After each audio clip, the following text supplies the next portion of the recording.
Alors, ce que j'avais déjà expliqué, c'était par rapport à la cage thoracique. Donc, on va en dessiner une schématisée, comme je le fais tout le temps, histoire de qu'on comprenne un peu mieux comment ça marche. Comme d'habitude, ma cage thoracique, elle est souvent trop grosse au début. Et l'âne vertébrale. Ensuite, on a... Hop, on va réduire ça un peu quand même. On a le bassin. Voilà, vite fait. Derrière, on a les omoplates. Hop. Pas proportionné non plus, hein. Mais c'est juste des points de repère. Derrière, vous avez l'épine de l'omoplate. Vu qu'on est devant, une vue de face,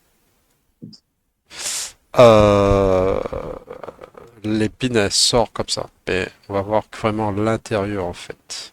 Ici, vous avez une petite excroissance ici que j'oublie à chaque fois. Hop, on va essayer de la symboliser comme ça. Et ensuite, sur votre omoplate, vous avez les cavités glénoïdes ici, ou fausses glénoïdes là. Et on commence toujours par fixer le squelette avant d'aller un peu plus sur l'anatomie.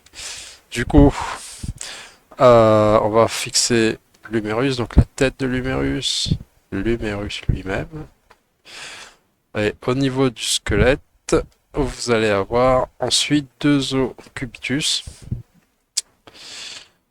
et radius. Ok. Donc, après, je reviendrai sur ce que j'avais expliqué au niveau du squelette. Hop, donc ça c'est humérus. Cubitus ou ulna en fonction de l'appellation sur le web. Ici, et ici, on a radius. Ok, ensuite, vous avez un petit groupe d'os ici qu'on oublie tout le temps. C'est le carpe. Et ensuite, vous avez les os qui sont dans la paume de la main, qui sont les métacarpes. Donc ça, c'est la paume de la main. Ici, hop. Et après, vous avez les phalanges. Donc une, deux ici, pour le pouce. Et après, vous avez les phalanges ici. Un, 2, 3. Phalange, phalangette, phalangine, quelque chose comme ça. J'ai entendu ça dans une vidéo. Donc on en a trois. Donc, au niveau du squelette pour le bras, bah, c'est assez simple. Ça commence par l'humérus. Hop. Et après, vous en avez deux os ici, cubitus et radius. Le carpe. Et ensuite, la série des os pour la main. Et les carpes. Et ensuite, la série des os, c'est métacarpes. Donc les métacarpes, ils sont à l'intérieur de la paume de la main. D'accord? Et c'est les phalanges après qui constituent les doigts. Donc, c'est pas très compliqué à retenir, je pense. Maintenant, ce qu'on va faire là-dessus, on va lui grossir un peu la tête quand même, que ça ait l'air quelque chose d'un peu moins éclaté. Hop. Donc ici, on va commencer par fixer les muscles. Donc il y en avait un dont j'avais parlé il y a longtemps lorsqu'on avait fait les muscles du torse. On va parler du pectoral. Hop.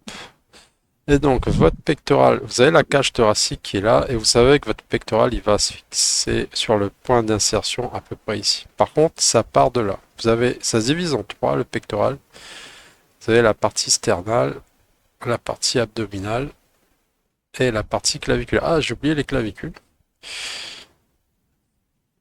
Désolé, mais on va les fixer en fait, parce que ici, alors, petite parenthèse, que j'ai oublié de fixer les clavicules alors que c'est important. À partir de l'épine dorsale, euh, il y a l'épine dorsale et vous avez cette partie de la cage thoracique et les clavicules vont venir ici. Donc, comme j'avais dit, ça a la forme d'un guidon de vélo. Mais là, sur le dessin, c'est hyper exagéré, pas proportionnel. Je préfère le répéter souvent pour que vous repreniez bien que ça sert juste à poser les éléments et à savoir où c'est. Mais ça n'a rien à voir avec la forme réelle ou quoi que ce soit. Donc clavicule. Donc parce que c'est ça qui permet, parce que les omoplates sont reliés aux clavicules, c'est ça qui est très important à comprendre au niveau du squelette pour le mouvement. Le bras, il se fixe sur l'omoplate. Et l'omoplate est relié au clavicule. C'est assez simple à comprendre. Ok. Donc je reviens sur mes muscles. Du coup, vous avez la partie claviculaire du... Oups, j'ai oublié de changer de couleur. Voilà. La partie claviculaire, en fait, du pectoral. Ici. Donc, partie claviculaire. Donc ça fait bien 2, 3. Claviculaire, sternal et abdominal ici. Voilà. Et ça va là-bas, ça va sur l'os du bras, sur l'humérus.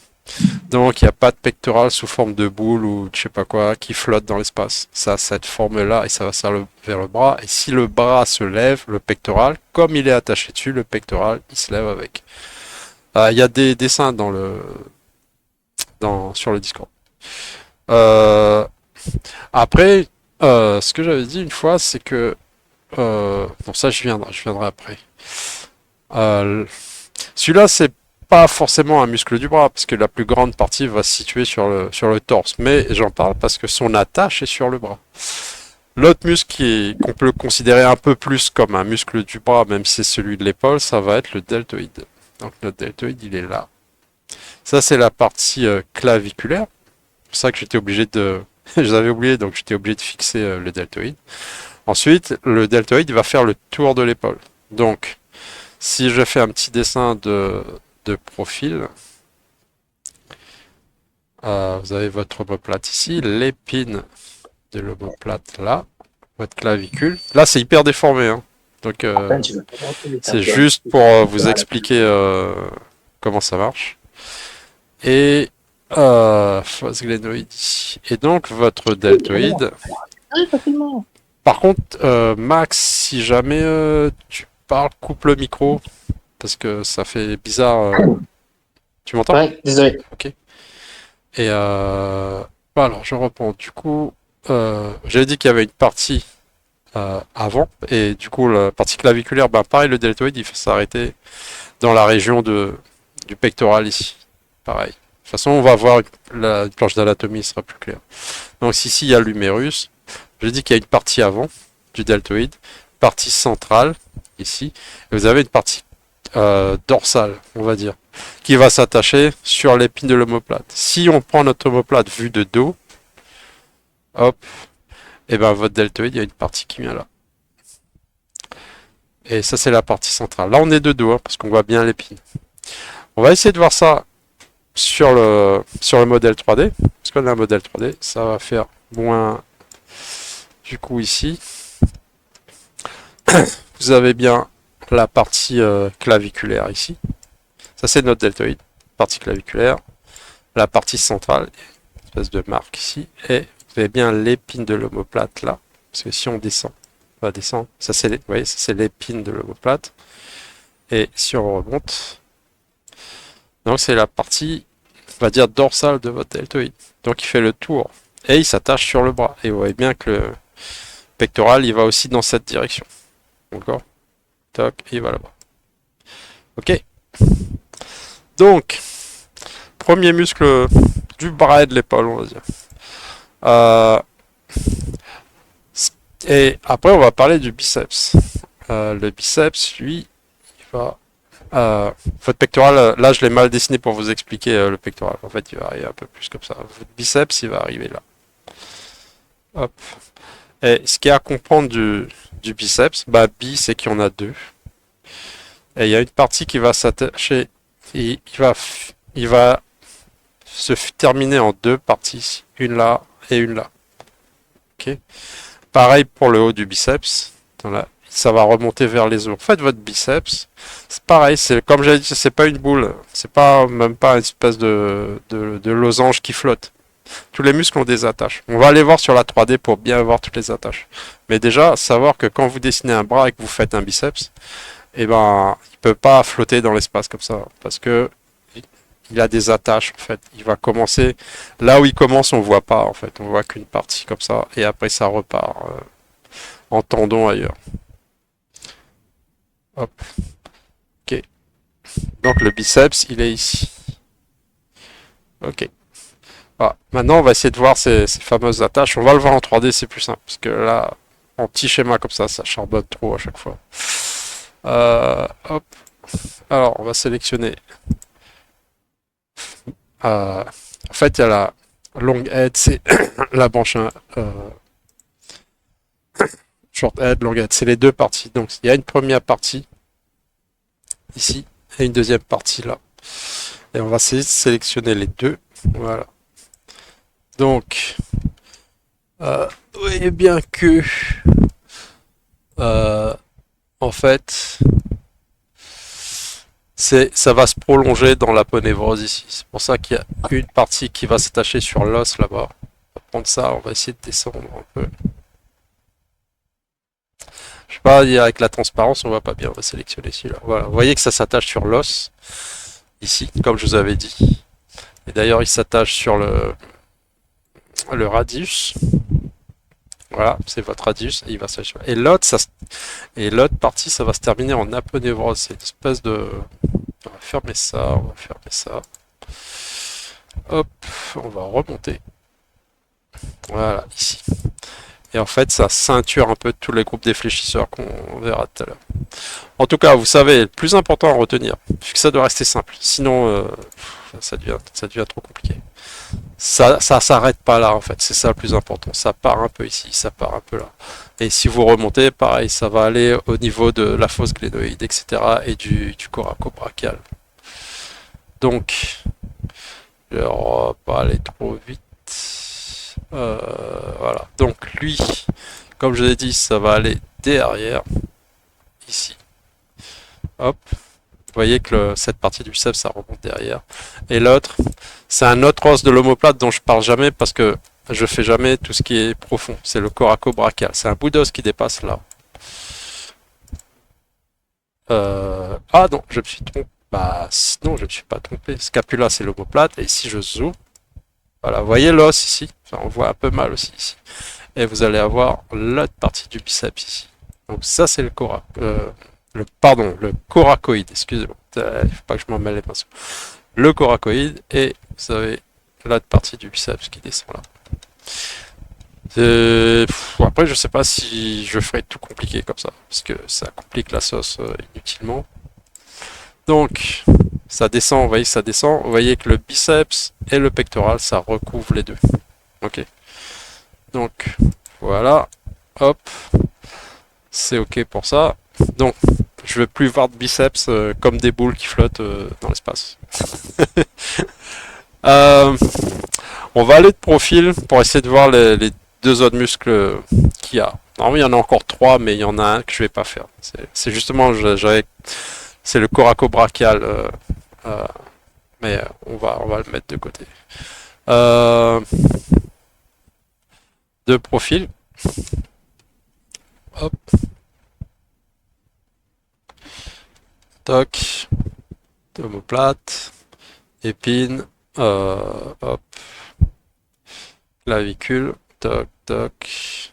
Omoplate. Vous pouvez fixer votre os ici.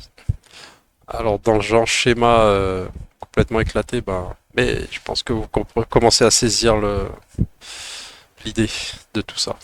Fosse, humérus, tête de l'humérus, humérus. Et après, on va avoir nos deux os du bras. Avant d'aller plus loin, qui sont trop exagérés d'ailleurs. Voilà. C'est d'avoir quelque chose comme ça. On va dire qu'il y a deux os là, carpe, métacarpe, ensuite phalange. Voilà, je pense que vous commencez à connaître les paroles de la chanson maintenant. Voilà. Avant d'aller là-dessus, je vais revenir sur un truc que j'avais pas mal expliqué aussi, c'est les deux positions de... là, on part de l'avant-bras. Mais je vais l'expliquer maintenant parce que ça concerne surtout le squelette. Comme ça, on sera débarrassé du squelette. La rotation, elle peut pas se faire à ce niveau ici, au niveau de la main. C'est-à-dire que votre main, elle peut aller en haut ou en bas, sur les côtés, droite, gauche, haut, bas, mais votre main ne peut pas faire de rotation, je sais pas, à 30, 40 degrés, quelque chose comme ça. Ce qui fait la rotation, c'est le radius et l'ulna ou cubitus en fonction. Donc ça tourne ici ou ça tourne là. Et c'est à partir de là que se fait la rotation de la main. Et comme les os sont... Pourquoi c'est important? Parce que comme les muscles sont attachés sur les os, et ben ça va changer la forme des muscles. Ok, donc c'est pour ça. Si ça n'avait pas d'incidence, à la limite, on s'en fiche. Mais comme je vous ai montré tout à l'heure, le biceps, par exemple, il est attaché sur votre radius. Donc si lui, il tourne, bah, ça va modifier la forme de votre biceps. Donc c'est pour ça que c'est important de savoir, si on veut faire du dessin un peu poussé, bah, c'est important de comprendre ce principe-là. Donc quand la main et on va dire quand on voit la paume de la main, c'est la supination. Et on va dire que quand ça tourne et qu'on voit plutôt la paume de la main, c'est la pronation. Bah, à retenir, parce que bon, en général, c'est quand même important de le savoir. Disons que je trouve en dessin, ça sert vraiment quand on commence à bien connaître les muscles et qu'on aime dessiner de tête de manière un peu réaliste. C'est toujours intéressant de le savoir. Ou si on a une référence et qu'on sait plus, enfin, il y a un tas de muscles et on sait plus où ça va, bah, on sait qu'en fait, on sait à peu près où sont les os, en fait, parce qu'on est au courant de ce principe-là. Ça sert surtout à ça, à s'y retrouver. Ok, bah, je pense qu'on a fini par rapport au squelette. Pour ça. Il y aurait beaucoup plus à dire, mais on va y aller progressivement. Maintenant, j'avais parlé du biceps ici. Hop, petite seconde. Voilà. Toc. Et on avait fixé, vous vous rappelez, notre biceps là. On a dit que c'est pas, ça flotte pas comme ça part, ça part là, ça vient ici, ça repart ensuite vers l'avant-bras. Et euh, celui qu'on va fixer derrière, ça va être le triceps, qui marche en coopération avec le biceps. Je l'ai dit que les muscles marchent par paire. S'il y a un muscle qui fait quelque chose, il y a toujours un muscle qui fait l'effet inverse. Donc on peut relier biceps et triceps. Triceps parce qu'il y en a trois et il est là. Et pareil, il va s'attacher sur les os, on va voir où. Et il va s'attacher aussi en partie sur les os ici. Donc triceps a plus ou moins une forme plus ou moins cette forme-là. Si on regarde juste l'aspect esthétique, il y a une partie qui est plus grosse que l'autre. Ok, il y a une partie vraiment fibreuse ici. Et après, ça part. C'est ça, hein, plus ou moins un triceps. On va aller directement en 3D pour voir au niveau d'insertion de l'origine. Donc, au niveau du triceps, on a les trois parties qui nous intéressent. Il y a une partie, comme j'avais dit, qui est beaucoup plus grosse en fait que l'autre. Donc cette partie-là.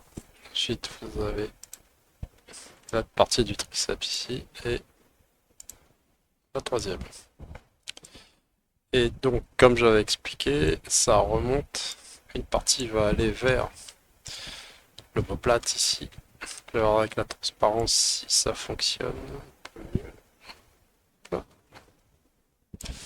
Voilà. Ok.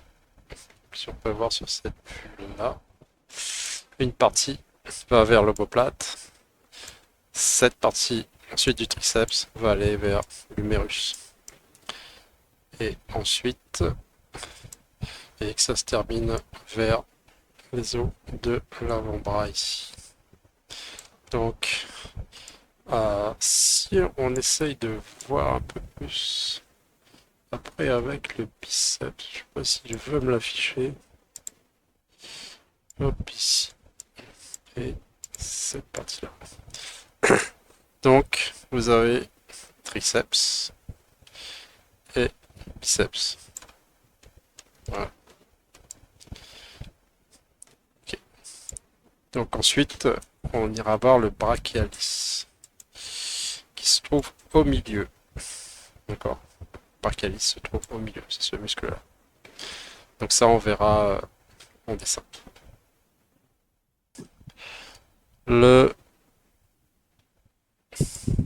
brachialis. On va garder de profil. Ça va se trouver ici, dans cette zone-là, ici, au-dessus de l'os du bras. Et hop, on va fermer un peu ça. Et il est là, notre ami le brachialis qui est là. Il est assez plat. On le voit pas forcément énormément. On va zoomer un peu.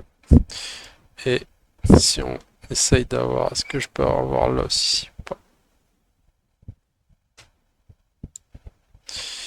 Et il est là. Non, bah j'arrive pas à avoir l'os de dessous. Enfin bref. Donc c'est à peu près les muscles les plus apparents en fait au niveau de l'humérus. Vous allez avoir le biceps, le triceps, le brachialis. Si on met de côté euh, le deltoïde. D'ailleurs, je sais pas pourquoi je vais réactualiser.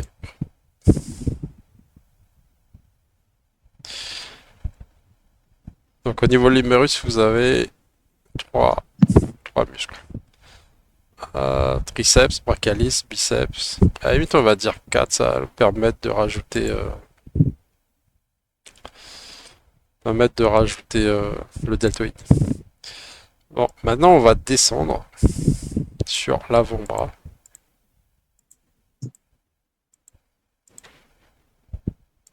Hop. Ok, j'ai remis tout le monde à zéro.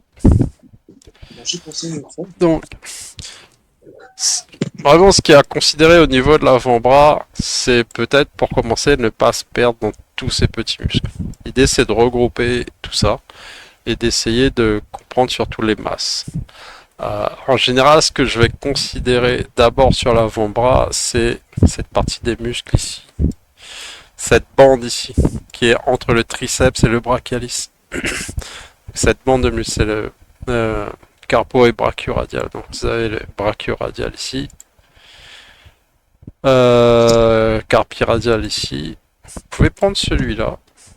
C'est un extenseur. Mais on va dire que c'est vraiment ces deux ou trois muscles-là qui sont importants. Vous voyez que ça part de là et ça va aller vers le pouce ici.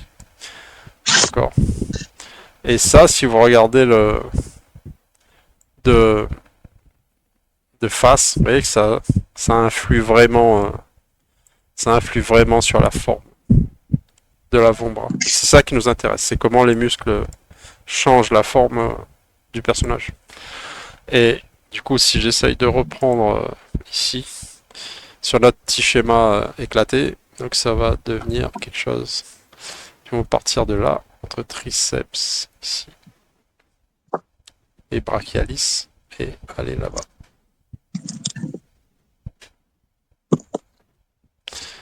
Et lorsqu'on fait du super-héros, on a vraiment tendance à l'exagérer ici. Parce que vous voyez, c'est au niveau des courbes, en fait. C'est une courbe, une contre-courbe, une courbe. Donc, c'est intéressant graphiquement. On peut peut-être pas trop l'exagérer non plus, mais vous avez cette courbe ici. Toc, hop. Et là, ce qu'on va traiter juste dessous ici, ça va être parce que j'ai montré sur le modèle 3D, c'est le groupe des extenseurs qui sont là. Donc c'est un paquet de petites lanières de muscles ici. Donc c'est ça, ça, ça et ça. Et ils vont tous aller vers la main. Donc ça c'est quand même important à retenir. Chaque muscle, etc. Ça, on vous laissez ça pour après. Par contre, c'est se concentrer sur ce groupe-là. Et ensuite, ce groupe-là ici. Et maintenant, ce qui va nous rester maintenant, ça va être les fléchisseurs. Parce que les extenseurs, bah, c'est pour relever les doigts. Et les fléchisseurs, ici, bah, vous avez le nom flexor, fléchisseur. Et ils ont, cela c'est le nom, pas le nerf, je fais le muscle, extenseur. Alors, fléchisseur c'est là. Et vous avez un groupe de fléchisseurs et eux, bah, ils vont aussi aller vers les doigts. Et c'est pour à plier les doigts. Donc, fléchisseur, c'est pour tenir quelque chose, et extenseur, ben, à la limite, c'est pour lâcher. Ça va faire relever les doigts. Hop, et il y en a là, il y en a un là. Après, si vous avez du courage, et ben, là, flexor ici. Ok. Donc, il y en a un certain nombre. Si vous voulez de l'anatomie détaillée, l'idée c'est ensuite de travailler. On fera peut-être après, hein, on essaiera de les voir un de ces quatre un par un. Mais l'idée c'est de comprendre que vous avez brachiocarporadial ici. Ça gère vraiment, ça a vraiment une influence sur la forme. Vous avez un groupe d'extenseurs, on va dire au niveau de la paume de la main. Si on peut essayer de réfléchir comme ça pour s'y retrouver. Et ensuite le groupe des fléchisseurs qui sont là.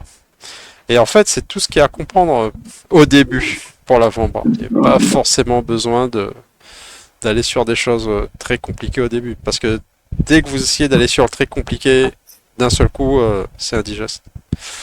Et vous allez avoir le groupe ensuite des fléchisseurs qui vont aller là.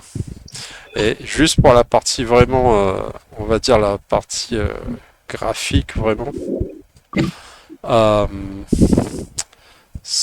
qui, ça, il y a quelque chose d'intéressant au niveau du design, c'est-à-dire que vous allez avoir, ça c'est mon personnage, on va dire, hop, et là il va avoir un bras. Donc, au niveau du bras ici, vous allez avoir plutôt une partie ronde, deltoïde, biceps, etc. C'est plutôt charnu, donc c'est rond. Ensuite, vous allez avoir de l'os qui va apparaître, le coude, etc. Donc ça va être plus carré. Ensuite, vous allez avoir tout ce dont je viens de parler, extenseur, fléchisseur, brachio, carporadial, etc. Et donc, vous allez avoir une partie ronde. Et après, vous allez avoir une partie carrée. Parce que c'est les os du poignet, etc. Et ensuite, vous allez avoir la main. Donc, sur le bras, peut-être le rythme intéressant graphiquement, c'est à peu près tout ce qui nous intéresse là, c'est vraiment rond. Rond ici. Et après, la partie carré. Carré. Et graphiquement, là où c'est intéressant, c'est que vous avez ça, puis ça peut faire ça, puis ça repart ici. Vous pouvez revenir là, mais vous savez que ça va être carré. Donc ça fait un rythme qui peut être intéressant à trouver. Et c'est plus intéressant que d'avoir un bras où c'est ça en fait. On dessine à peu près, on sait pas trop à quoi ça correspond. C'est une ligne un peu, ça s'appelle les lignes paresseuses. Il n'y a pas de dynamisme, c'est mou.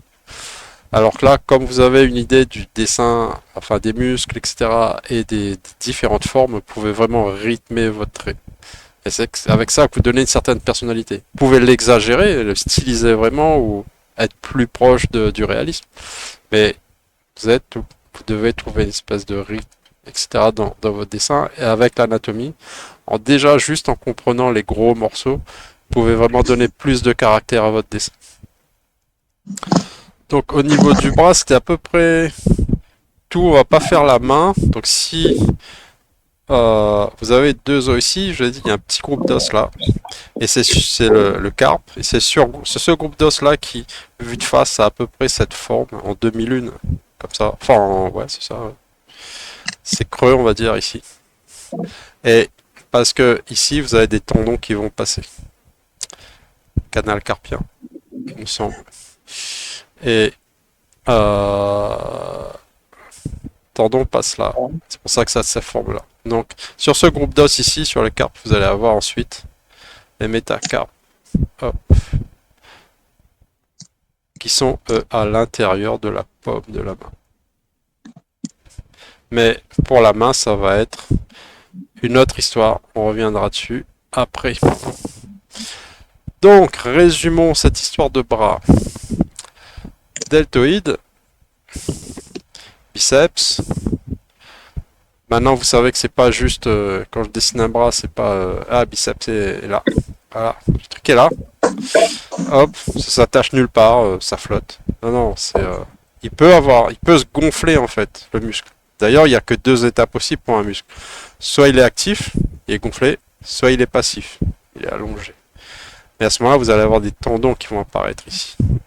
Justement parce qu'il est attaché en fait à quelque chose. et lui il va remonter là-bas. Même principe pour le triceps. Il va commencer sur les os là-haut et finir sur les os du bras ici. Le brachialis, c'est un muscle plat qui est juste au-dessus de l'humérus. Donc si ça c'est l'humérus, lui il va arriver là comme ça. Vous avez votre humérus comme ça. Ça c'est vu de profil. Et il va arriver là comme ça. C'est juste pour le principe. Et entre triceps et brachialis, vous allez avoir brachiocarporadial. Et ensuite vous enchaînez sur ces parties un peu rondes ici. On va pas faire les attaches, etc. de tout ça. Juste comprendre simplement que c'est ça cette forme-là. Et puis voilà, je pense qu'on a fait le tour pour le bras. Euh, on verra après si il y a besoin d'aller plus loin. Je pense qu'on ira plus loin. Voilà, voilà.